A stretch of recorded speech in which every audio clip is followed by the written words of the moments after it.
Hello दोस्तों, स्वागत है आपका अपने परिवार कल्चरल क्लासेस में। दोस्तों, मैं जैन सर आज लेके आ गया हूँ संपूर्ण क्रांति अध्याय। दोस्तों, इससे पहले हम लोग देख चुके हैं लेखक परिचय। इसका जो लेखक है उसका नाम है जयप्रकाश नारायण। दोस्तों, हम लोग किस तरह से संपूर्ण क्रांति के लेखक जयप्रकाश नारायण के बारे में बहुत ही अच्छी तरीके से पढ़े हैं, आप लोग सब देखे होंगे, पढ़े भी होंगे। तो चलिए दोस्तों, आज हम लोग शुरू करते हैं संपूर्ण क्रांति। दोस्तों, ये संपूर्ण क्रांति यह एक ऐतिहासिक भाषण है। क्या है दोस्तों? भाषण है, जो कि पटना के गांधी मैदान में दिए गए थे जयप्रकाश नारायण द्वारा। ठीक दोस्तों, तो चलिए हम लोग आज शुरू करते हैं संपूर्ण क्रांति। आप लोग बने रहिएगा अंत तक और एक बार अपने दोस्तों के साथ शेयर जरूर कर दीजिए। चलिए दोस्तों, शुरू करते हैं। बिहार प्रदेश छात्र संघर्ष समिति के मेरे युवक साथियों, बिहार प्रदेश के असंख्य नागरिक भाइयों और बहनों, अभी अभी रेणु जी ने जो कविता पढ़ी, अनुरोध तो वास्तव में उनका था, सुनाना तो वह चाहते थे। मुझसे पूछा गया कि वह कविता सुना दे या नहीं। मैंने स्वीकार किया, चल भाई सुना दे तू, मैंने स्वीकार कर लिया तुम्हारा बात।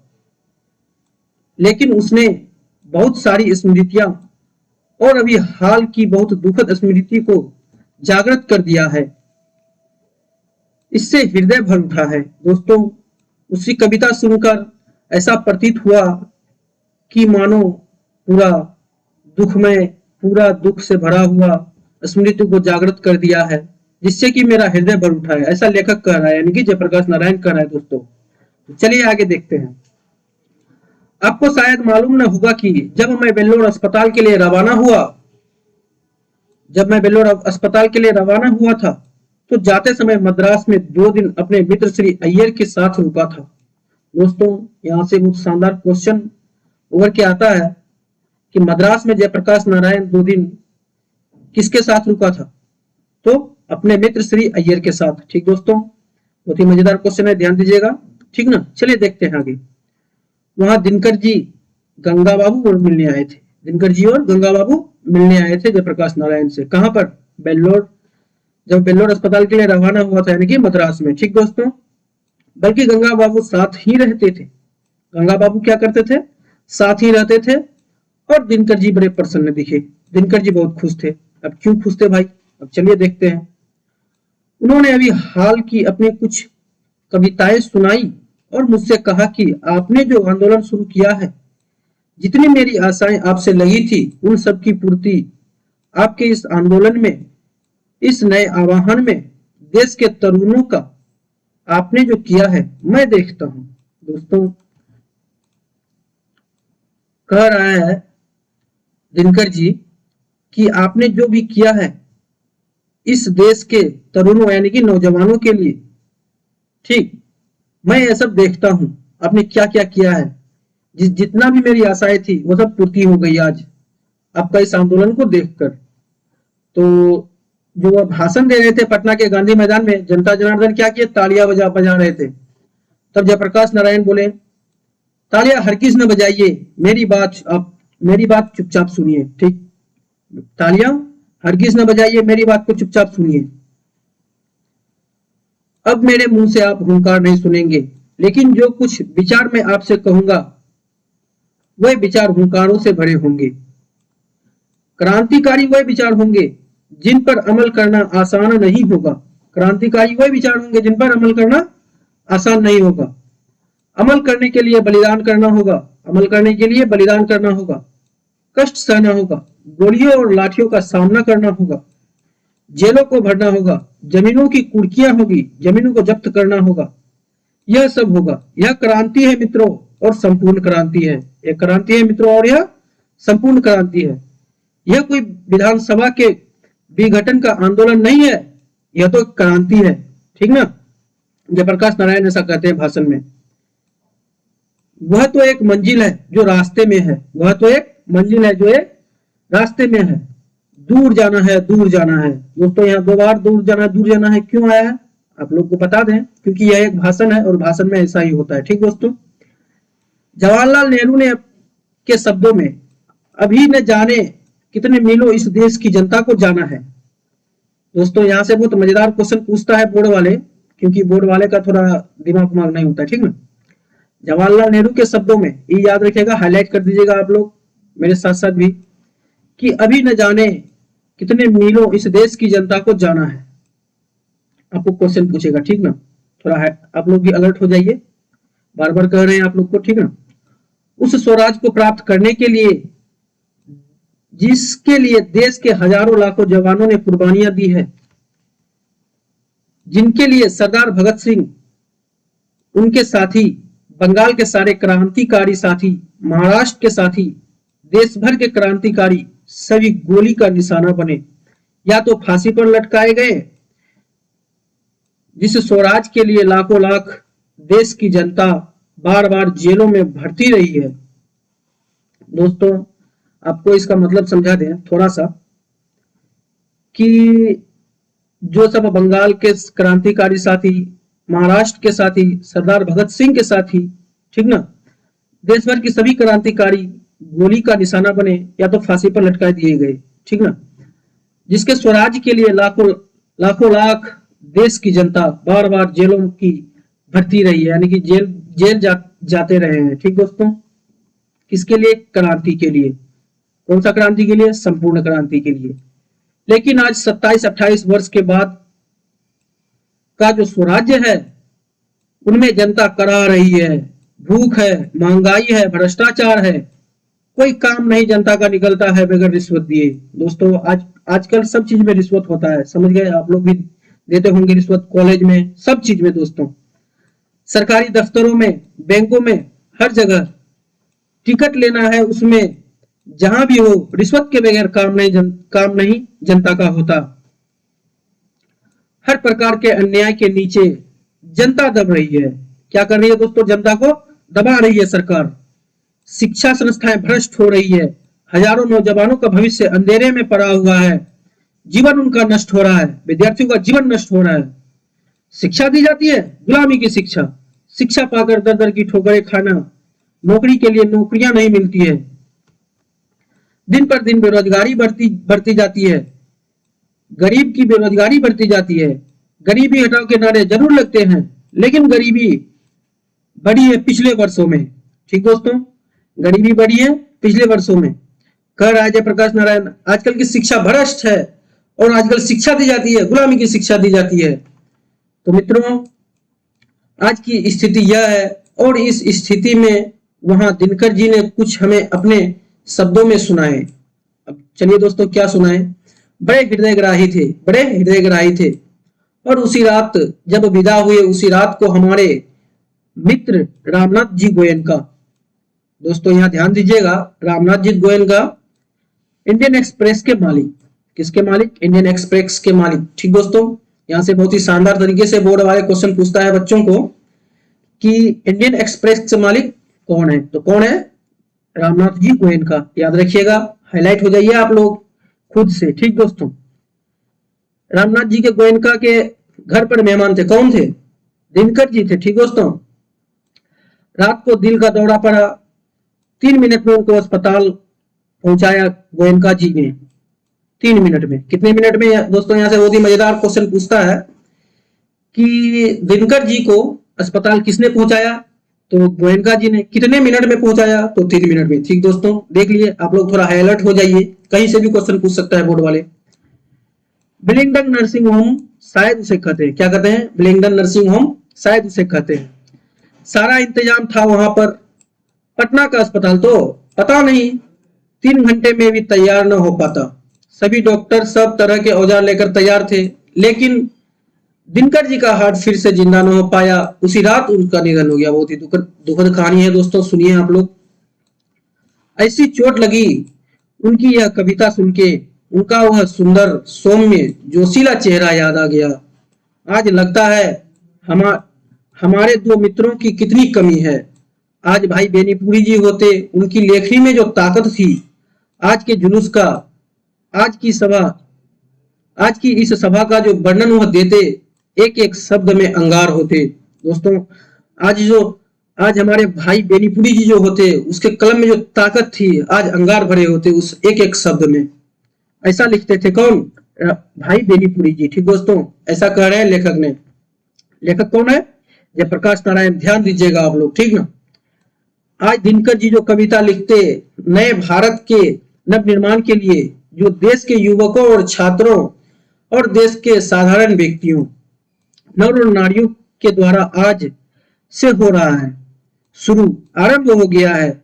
यह कविता शायद इस नवीन क्रांति का एक अमर साहित्य बन जाती। दिनकर जी जो आज कविता लिखते वह क्या हो जाती, इस नवीन क्रांति का एक अमर साहित्य बन जाती। ठीक दोस्तों, लेकिन आज दोनों ही नहीं है, न दिनकर जी है न बेनीपुरी जी। ठीक दोस्तों, चलिए आगे देखते हैं। तो मित्रों, ये स्मृतियां जगी है और इनका भार हृदय पर है। इनका भार हृदय पर है। किसका? जयप्रकाश नारायण का। जयप्रकाश नारायण जी ऐसे कह रहे हैं इस भाषण में। ठीक ना, मैं तो थक गया हूं, लेकिन आज बड़ी भारी जिम्मेदारी हमारे कंधों पर आई है। मैं तो थक गया हूं, यानी कि वो बूढ़ा हो चुके हैं। वो बोल रहा है कि मैं बहुत थक गया हूं, आज बड़ी जिम्मेदारी है मेरे इस कंधों पर, और मैंने इस जिम्मेदारी को अपनी तरफ से मांग करके नहीं लिया है।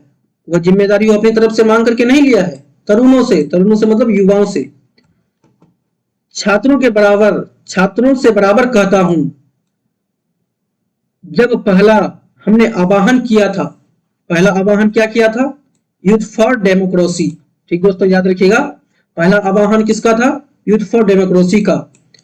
लोकतंत्र में युवकों का क्या रोल है, यह हमने बताया था बहुत अच्छी तरह से। यूथ फॉर डेमोक्रेसी का आंदोलन में युवकों का क्या रोल रहा है, उसमें लिखा था कि उसके बाद बराबर कहता रहा हूं, संचालन समिति में बहस करता रहा हूं। संचालन समिति में मैं बहस करता रहा हूं बेमतलब का। हम बूढ़े हो गए हैं, हमारी सलाह ले लीजिए। हम बूढ़े हो गए हैं भाई और हम काम नहीं कर सकते, हमारी सलाह ले लीजिए। हम दूसरी पीढ़ी के हो गए, आप नई पीढ़ी के लोग हैं, आप ही सब काम कीजिए। देश का भविष्य आपके हाथों में है। देश का भविष्य अब जनता के हाथों में, स्टूडेंट के हाथों में है। उत्साह है आपके अंदर, शक्ति है आपके अंदर, जवानी है आपके अंदर, आप नेता बनिए। मैं आपको सलाह दूंगा। मैं आपको क्या करूंगा दोस्तों? सलाह दूंगा। ऐसा जेपी जी कहते हैं, यानी कि जयप्रकाश नारायण जी कहते हैं। जयप्रकाश नारायण का पूरा नाम क्या है? लोकनायक जयप्रकाश नारायण। ठीक दोस्तों, याद रखिएगा। चलिए आगे देखते हैं। तो छात्रों ने क्या कहा, ये देखिए। जयप्रकाश नारायण जी, मार्गदर्शन से काम नहीं चलेगा, आपको नेतृत्व स्वीकार करना पड़ेगा। मैं टालता रहा, लेकिन अंत में बेंगलोर जाते समय मैंने उनके आग्रह को स्वीकार किया। मैं तो टालता रहा, लेकिन अंत में जब मैं बेंगलोर जब जा रहे थे, तब उसका आग्रह मैंने स्वीकार कर लिया। किसका? छात्रों का, युवाओं का। ठीक दोस्तों, स्वीकार करते समय मैंने अनुभव किया अपनी अयोग्यता का, और नम्रतापूर्वक यह स्वीकार किया, और नम्रतापूर्वक सर झुका के मैंने स्वीकार किया। परंतु छात्रों से भी, आप सबसे भी यह अनुरोध है कि नाम के लिए मुझे नेता नहीं बनना है। मुझे सामने खड़ा करके और कोई पीछे से हमें डिटेक्ट करे, पीछे से क्या करना है जयप्रकाश नारायण तुम्हें, तो इस नेतृत्व को मैं कल छोड़ देना चाहूंगा। मुझको कोई पीछे से नहीं बोलेगा कि जयप्रकाश नारायण तुम फलना करो, तुम चिलना करो। मेरा मन में जो होगा मैं वही करूंगा। मैं सबकी सलाह लूंगा। ऐसी बात नहीं कि मैं किसी की सलाह नहीं लूंगा, मैं सबकी सलाह भी लूंगा। तालियां नहीं बजाइए, बात समझिए, सबकी बात सुनूंगा। छात्रों की बात जितना भी ज्यादा होगा, जितना भी समय मेरे पास होगा, उनसे बहस करूंगा, समझूंगा और अधिक से अधिक उनकी बात में स्वीकार करूंगा। दोस्तों, जयप्रकाश नारायण जी ऐसा कहते हैं, मैं सबकी बात सुनूंगा। ऐसा बात नहीं है कि मैं किसी की बात नहीं सुनूंगा, छात्रों की बात सुनूंगा। ज्यादा से ज्यादा छात्रों की बात सुनूंगा। जितने भी समय होंगे मेरे पास, सबसे बहस करूंगा, सबको समझूंगा और अधिक से अधिक उनकी बात को स्वीकार करूंगा। ऐसा जयप्रकाश जी कहते हैं भाषण के अंदर। भाषण कहां दिया गया था? पटना के गांधी मैदान में। ये बात आप लोग याद रखिएगा, बहुत ही इंपॉर्टेंट है। ठीक ना, आपकी बात स्वीकार करूंगा, आपकी बात को स्वीकार भी करूंगा, जन संघर्ष समितियों की बात भी स्वीकार करूंगा, लेकिन फैसला मेरा होगा। अगर आप लोग हमको बोलेंगे कि पीछे से जयप्रकाश नारायण तुम ऐसा करो, मेरा बात मानो, तो यह नेतृत्व मैं कल ही छोड़ दूंगा। ऐसा कहता है जयप्रकाश नारायण इस भाषण में। ठीक दोस्तों, इस फैसले को इनको मानना होगा और आपको भी मानना होगा, तरुणों को भी मानना होगा, यानी कि नौजवानों को भी मानना होगा, और स्टूडेंट लोग, आप लोग को भी मानना होगा यह बात। तब तो इस नेतृत्व का कोई मतलब है। तब यह क्रांति सफल हो सकती है, और नहीं तो आपस के झगड़ों में, बहसों में पता नहीं कि हम किधर बिखर जाएंगे और क्या नतीजा निकलेगा। दोस्तों, अगर हम लोग इसी तरह लड़ते रहे, बहस करते रहे, तो हम लोग बिखर जाएंगे, ठीक ना। और पता नहीं बिखर जाने के बाद क्या नतीजा निकलेगा हम लोगों का। इसलिए हम लोग लड़ाई झगड़े से दूर एकदम शांत माहौल में एकदम अपना नेतृत्व करेंगे। ठीक दोस्तों, चलिए आगे देखते हैं। दिनों से सार्वजनिक जीवन में हूँ, जयप्रकाश नारायण ऐसा कह रहे हैं कि बहुत दिनों से मैं सार्वजनिक जीवन में हूँ, सब लोगों के बीच में हूँ। 1921 में जनवरी के महीने में इसी पटना कॉलेज में आईएससी का विद्यार्थी था। दोस्तों, यह बात नोट कीजिएगा आप लोग कि पटना कॉलेज में जयप्रकाश नारायण आईएससी का स्टूडेंट था। ठीक दोस्तों, यह पूछ चुका है बहुत बार आपके एग्जाम में, ठीक ना। हमारे साथ हमारे निकट के साथी थे, वे सब छात्रवृत्ति पाने वाले थे। क्या पाने वाले थे दोस्तों? छात्रवृत्ति। मुझे भी छात्रवृत्ति मिलती थी। सब अव्वल दर्जे के किरीम थे उस समय के विद्यार्थियों में, सब अव्वल दर्जे के, यानी कि बहुत ही अच्छा स्टूडेंट थे उस समय में। और हम सब ने एक साथ गांधी जी का आह्वान पर असहयोग किया, गांधी जी के आह्वान पर असहयोग किया, ठीक ना। असहयोग करने के बाद करीब 1.5 वर्ष यूं ही मेरा जीवन बीता। आह्वान करने के बाद 1.5 वर्ष यूं ही जीवन बिता दिए जयप्रकाश नारायण। क्योंकि मैं साइंस का विद्यार्थी था। वह किसका विद्यार्थी था? साइंस का। ये भी ध्यान दीजिएगा आप लोग। कौन? जयप्रकाश नारायण। ठीक दोस्तों, चलिए आगे बढ़ते हैं। तो राजेंद्र बाबू के सचिव या मंत्री या मित्र जो कहिए, मथुरा बाबू, उसका नाम क्या था? मथुरा बाबू। उसके जमाता बाबू फुलदेव साहेब वर्मा थे। जमाता कौन थे? बाबू फुलदेव साहेब वर्मा। ठीक, ध्यान दीजिएगा, यह भी पूछता है ऑब्जेक्टिव क्वेश्चन में, कई बार पूछ चुका है। उनके पास भेज दिया गया कि फुलदेव बाबू के साथ रहो और उनकी लेबोरेटरी में, उनकी प्रयोगशाला में कुछ प्रयोग करो और उनसे कुछ सीखो। यानी कि उसके पास पर्सनल लेबोरेटरी है, उसके प्रयोगशाला में जाओ और कुछ प्रयोग सीखो। ठीक, जयप्रकाश नारायण को बोल रहे थे। कौन? राजेंद्र बाबू, जो कि सचिव थे। ठीक,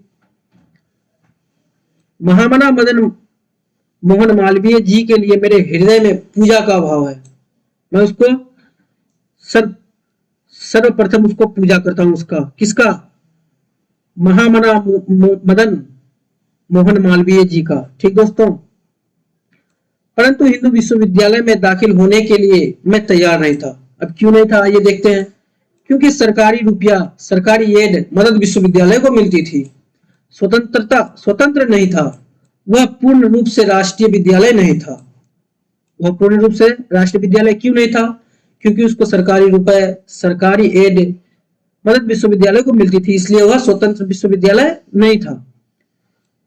तो मैं किसी विद्यालय में नहीं गया। बिहार विद्यापीठ में मैंने परीक्षा दी। दोस्तों, यहां से बहुत शानदार क्वेश्चन पूछता है बोर्ड वाले कि जयप्रकाश नारायण कौन सा विद्यालय से परीक्षा दी? तो बिहार विद्यापीठ से परीक्षा दी। ठीक दोस्तों, किस चीज का? आईएससी का। ठीक ठीक ना। पास तो करना ही था, पास कर गया।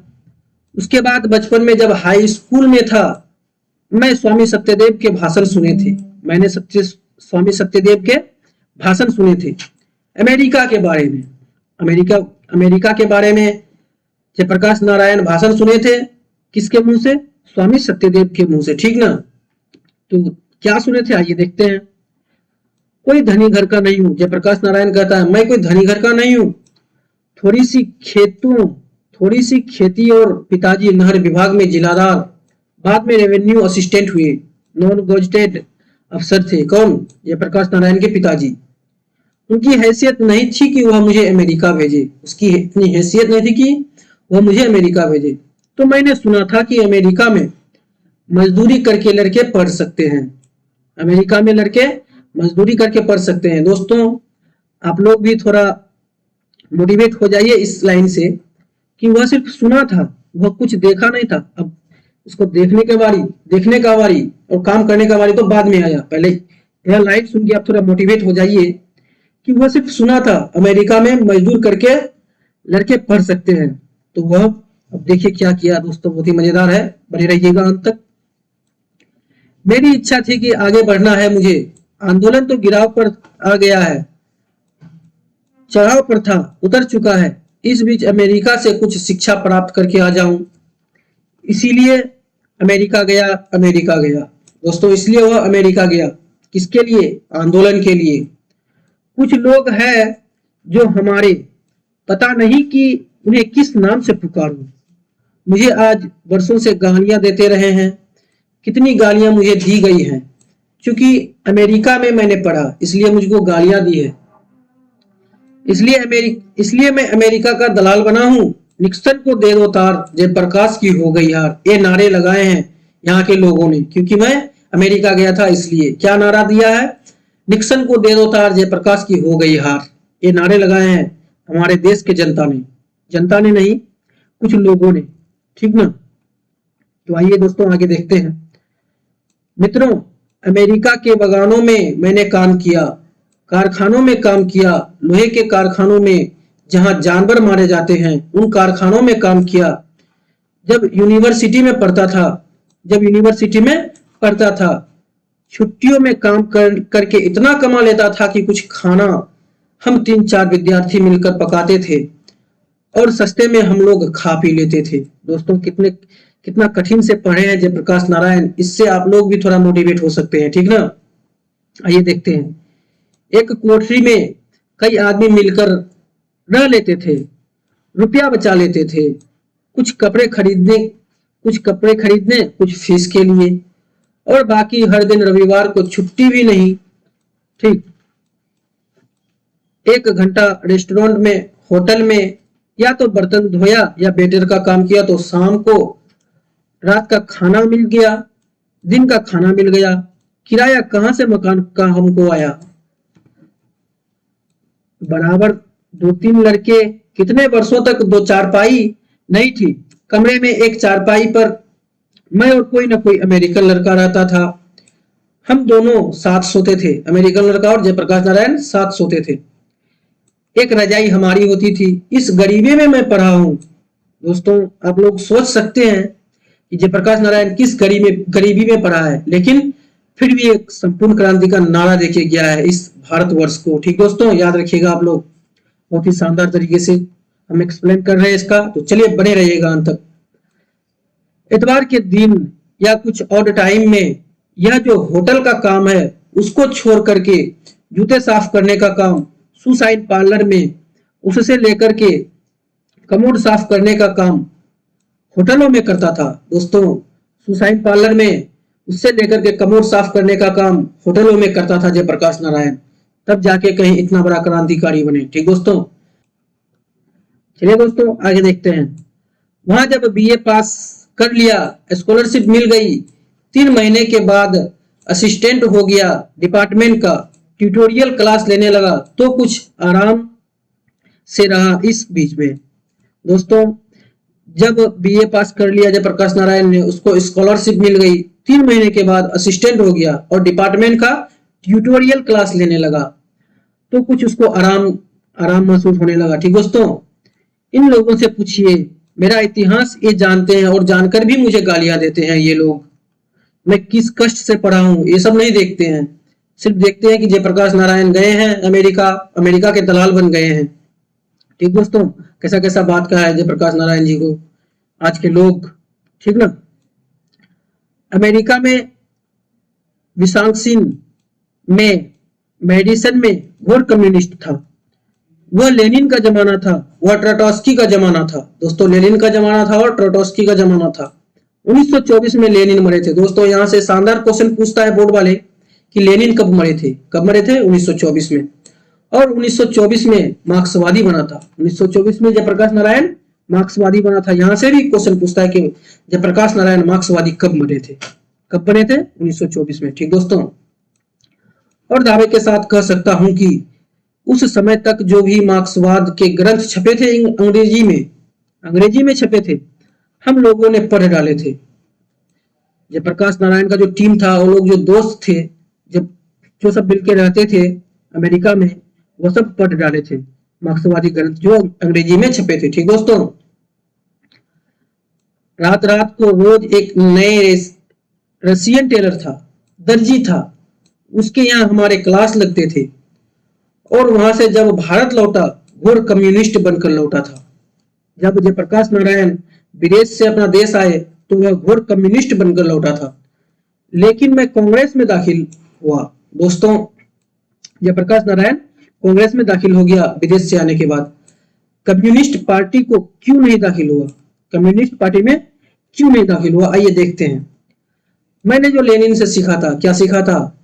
वह यह सीख था कि जो गुलाम देश में, जो गुलाम देश है, वहां के जो कम्युनिस्ट है, उनको हरगिज वहां की आजादी की लड़ाई से अपने को अलग नहीं रखना चाहिए। यद्यपि उस लड़ाई का नेतृत्व उनको मार्क्सवादी भाषा में बुजुर्गा क्लास कहते हैं। क्या कहते हैं? बुजुर्गा क्लास कहते हैं। किसके भाषा में? मार्क्सवादी भाषा में। ठीक दोस्तों, याद रखिएगा, बुजुर्गा क्लास किसको कहते हैं? तो मार्क्सवादी भाषा में बुजुर्गा क्लास कहते हैं। ठीक ना? उस क्लास के साथ में हो, पूंजीपतियों के साथ में उसका नेतृत्व हो, फिर भी कम्युनिस्टों को अलग नहीं रहना चाहिए। किसी के साथ भी उसका नेतृत्व हो, उसको अलग नहीं रहना चाहिए। ठीक दोस्तों, अपने को आइसोलेटेड नहीं करना चाहिए, अपने आप को आइसोलेटेड नहीं करना चाहिए। ठीक, पहली बात जो मैंने नोट किया है, जयप्रकाश नारायण जी ऐसा बोल रहे हैं कि पहली बात जो मैं नोट किया है आपसे कहने के लिए वह इस सरकार के बारे में है। आज से 3 दिन हुए, आज से कितने दिन हुए? 3 दिन हुए, याद रखिएगा। गफूर साहब मिलने आए थे, बहुत प्रेम से मिले। उसके 2 दिन के बाद चंद्रशेखर बाबू मिलने आए। 2 दिन के बाद कौन मिलने आए? चंद्रशेखर बाबू मिलने आए। बहुत प्रेम से मिले, लेकिन प्रधानमंत्री से लेकर के दीक्षित जी से नीचे सब लोग मुझे डेमोक्रेसी का सबक सिखाते हैं। इनमें से किसी को कोई अधिकार नहीं है कि जयप्रकाश नारायण को लोकतंत्र की शिक्षा दे। इनमें से किसी को अधिकार नहीं है कि लोकतंत्र के बारे में जयप्रकाश नारायण को शिक्षा दे, क्योंकि मैं घोर कम्युनिस्ट बन के आया हूं अमेरिका से। ठीक, आप लोगों से ज्यादा नॉलेज है हमको, लेकिन वह जयप्रकाश नारायण को शिक्षा देने की हिम्मत करते हैं। क्या करते हैं? हिम्मत करते हैं। और इनकी हरकत देखिए, शांतिमय प्रदर्शन, शांतिमय जुलूस के लिए हजारों लोग आ रहे हैं। प्रदेश के कोने कोने से छात्र आ रहे हैं, किसान आ रहे हैं, मजदूर आ रहे हैं, मध्यम वर्ग के लोग आ रहे हैं। कहीं पैदल आ रहे हैं, कुछ बसों से आ रहे हैं, कहीं रेलों से आ रहे हैं, कोई ट्रक भाड़े पर लेकर के, डीजल अपना खरीद करके लेकर के आ रहे हैं। जहां तहां रोका, इनको लड़कों को पीटा है, गिरफ्तार किया है। अनायास कोई कारण नहीं है, इसका कोई कारण नहीं है, फिर भी उसको पीटा गया है। और यहां हमसे आकर के मीठे मीठे बातें करते हैं ये लोग, जो कि देश के जनता को मार रहे हैं, पीट रहे हैं। इन्होंने जिद की कि इस रास्ते से जुलूस नहीं जाएगा। उन्होंने जिद किया, जयप्रकाश नारायण को कहा कि इस रास्ते से जुलूस नहीं जाएगा, इसमें यह खतरा है, वह खतरा है। मुझे कोई खतरा दिखाई नहीं दिया, लेकिन जब उन्होंने कहा कि शायद जेल तोड़ने की कोशिश हो या शायद उन्हें गोली चलानी पड़े, तो मैंने कहा इसकी जिम्मेदारी मैं नहीं लेता हूं भाई साहब। आंदोलन हमारा किसी दूसरे उद्देश्य से हो रहा है, बीच में यह डाइवर्सन हो जाए, रास्ता भटक जाए, हम लोग यह नहीं चाहते हैं। हम लोग आंदोलन जो कर रहे हैं दूसरे उद्देश्य से कर रहे हैं, अगर इसमें डाइवर्जन हो जाए, रास्ता भटक जाए, यह हम नहीं चाहते हैं। यह तो सिर्फ आंदोलन है दोस्तों। तो चलिए, जो आप कहते हैं वही मान लेता हूं। तो ये बिगड़े भी होंगे छात्र लोग, उन लोगों पर। उधर से जाना था, आप इधर से क्यों आए? हालांकि ये उन लड़कों को ले आए और एक दूसरी बिल्डिंग में खड़ा करके, जो लड़के हमारी छात्र संघर्ष समिति के वहां जेल में हैं, उनको जुलूस दिखाने के लिए ले आए। उसको पकड़ के रखा, दूसरे बिल्डिंग में कैद करके रखा, और जब हम भाषण दे रहे हैं और जुलूस जब निकला था, उसको जुलूस दिखाने के लिए लेके आए पकड़ के। मैं नहीं जानता हूं कि अंग्रेजी सरकार के जमाने में भी इस प्रकार का व्यवहार कभी हुआ हो। जब अंग्रेजों का शासन था वह नहीं जानता था कि ऐसा व्यवहार हुआ था कभी, ठीक ना। लोग रेलों से उतार दिए गए, बसों से उतार दिए गए, टिकट था उनके पास, वे बेटिकट लोग थे, उनको उतार दिया गया, वो तो अलग बात है। मुजफ्फरपुर की रिपोर्ट आपने अखबारों में पढ़ी होंगी, सारे डिवीजन में क्या क्या नहीं हुआ है। शर्म नहीं आती इन लोगों को, डेमोक्रेसी की बात करते हैं मेरे सामने।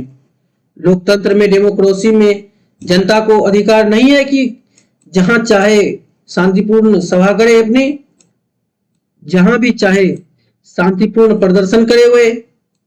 राज्यपाल के यहाँ आना, राज्यपाल के यहाँ जाना हुआ तो लाखों की तादाद में जाए, असेंबली के सामने जाए, उनको पूरा अधिकार है। हिंसा करे कोई तो दूसरी बात है। ऐसा कह रहे हैं जयप्रकाश नारायण कि जनता को यह अधिकार नहीं है कि वो शांतिपूर्ण सभा करे अपनी, वो शांतिपूर्ण प्रदर्शन करे, राज्यपाल के यहाँ जाना हुआ तो लाखों के तादाद में जाए। ऐसा पाबंदी क्यों लगाया गया है इस जनता के ऊपर। तो दोस्तों, इस क्लास को हम यही समाप्त करते हैं, फिर हम लोग देखेंगे नेक्स्ट क्लास में आगे की भाषण। तो दोस्तों, अगर आप यहाँ तक वीडियो देख चुके हैं तो अपने दोस्तों के साथ शेयर जरूर कीजिए, इस वीडियो को लाइक जरूर कीजिए, और आप चैनल पर नए हैं तो इस चैनल को सब्सक्राइब करके बेल आइकन जरूर दबाएं। धन्यवाद।